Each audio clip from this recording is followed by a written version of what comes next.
Today, I'm going to teach you how to score more goals and defend smarter with long ball counter by applying the right principles. And we're not just talking theory. I'll be breaking down a full PvP match I played, analyzing every key moment. Look at my opponent's squad here. You can see he's very solid at the back, strong in midfield, and dangerous up front. His bench is also well balanced, making him a tough opponent. And here's my lineup. Today, I'll be playing with the 4-2-1-3 formation. Let's dive into the game. In long ball counter, your forwards are always making runs in behind. But that doesn't mean you should abandon the pass button. Watch this build up. Using only the pass button, I was able to create a good shooting opportunity for Scholes.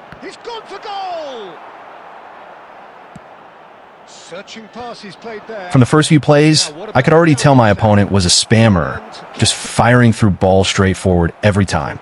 It's good because he's predictable. I know how to press and defend it. But at the same time, those through balls are always dangerous in eFootball, so I have to stay alert. You need to be proactive and switch quickly when defending with long ball counter. Watch what happens after this free kick. This was the first time I used a through pass in this match, and look how clean it is. It's all about timing your movement and the pass. Make sure your opponent is out of shape, wait for the run, then release it. Perfect counter. So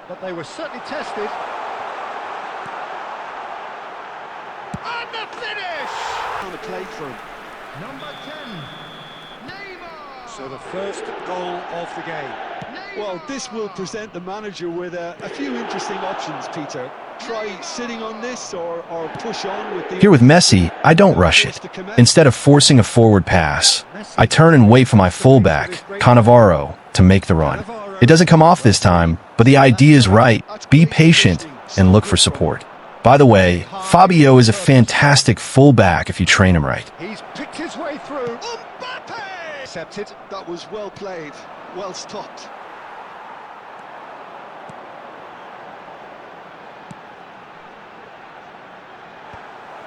Well, the run has been sold a little bit short there. They should have done a lot better. Here, Mbappe is trying to run in behind Ferdinand.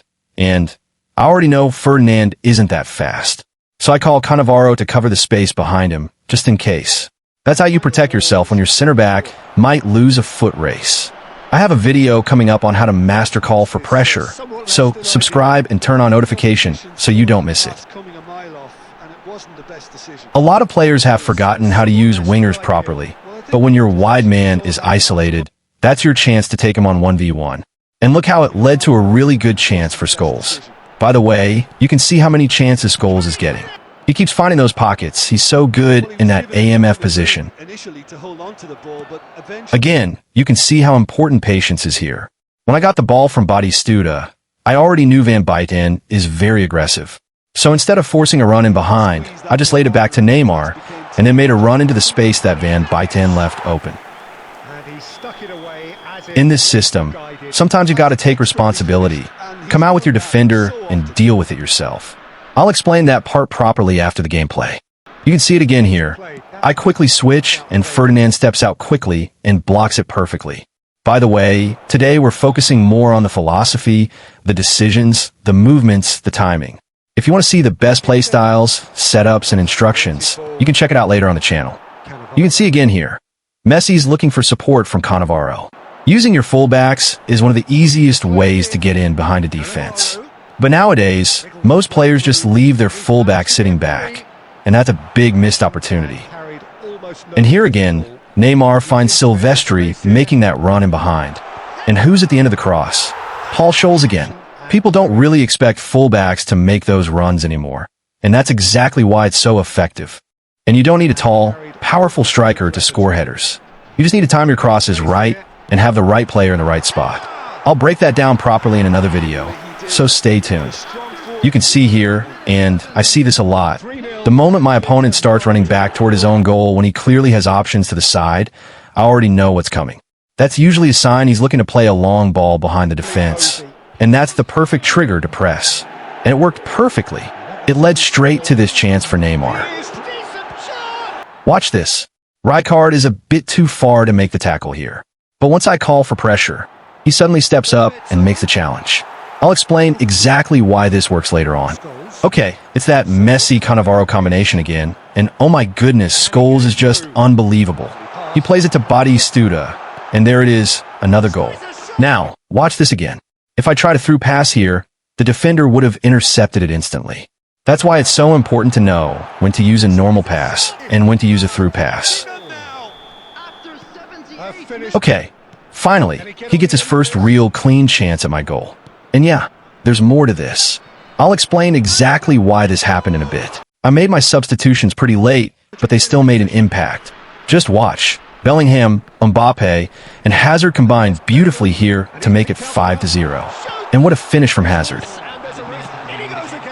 Alright, that's it for the match. Now let's go over some of the key things I promised to explain during the gameplay. First, the call for pressure trick. During the match, you saw moments where my defender was a bit too far to reach the attacker, like Rijkaard in that clip. By calling another defender to press, I was able to stretch Rijkaard just enough so he could step up and win the ball. This is a subtle but powerful trick in eFootball. If you call your second defender at the right moment, it gives your first defender the extra push to intercept or challenge attackers effectively. I'm not saying it's a skill in a game, it's just something I've found useful personally. Let me know in the comments if you have ever noticed this. Second, everyone knows that when defending, you want to move your players backwards, but since the defensive line is naturally very passive in long ball counter, you need to step out at the right moment to cut off crosses or challenge attackers. But this all depends on two things. Number one, timing. Step too early and you leave gaps. Step too late and the pass goes through. Secondly, your cursor change type. You want to go from manual or semi-auto to have more control of you defending. Personally, I prefer semi-auto because I need the extra help, but you need to be careful. And that leads us to this clip right here. I switched too early to Barisi here and he rushed out. And then the AI switched to Silvestri, and since I was still going in that direction, he also stepped out, leaving Bebeto completely free. And finally, you can see here that my goalkeeper had a good chance of saving the shot had it been on target. How do you do this? Now, when the chance to bring out your goalkeeper is gone, if the striker has already controlled the ball and is in position, just wait. Look for the right moment when he actually pulls the trigger and then swipe down the pressure or matchup button. And as a bonus tip, when choosing a goalkeeper, if you have to choose between height and ratings, choose height and thank me later. That's it. Let me know what you'd like me to break down next, whether it's formations, team play styles, player styles, skills, and set pieces, and if there's any particular aspect you want me to focus on. I read every comment, and your suggestions really help shape the next videos. And hey, if you really want to master eFootball and climb divisions faster, don't forget to check out the other breakdowns on my channel. There's a lot of stuff there that can give you an edge in your matches. Thanks for watching. Subscribe if you're new to the channel, and I'll see you in the next one.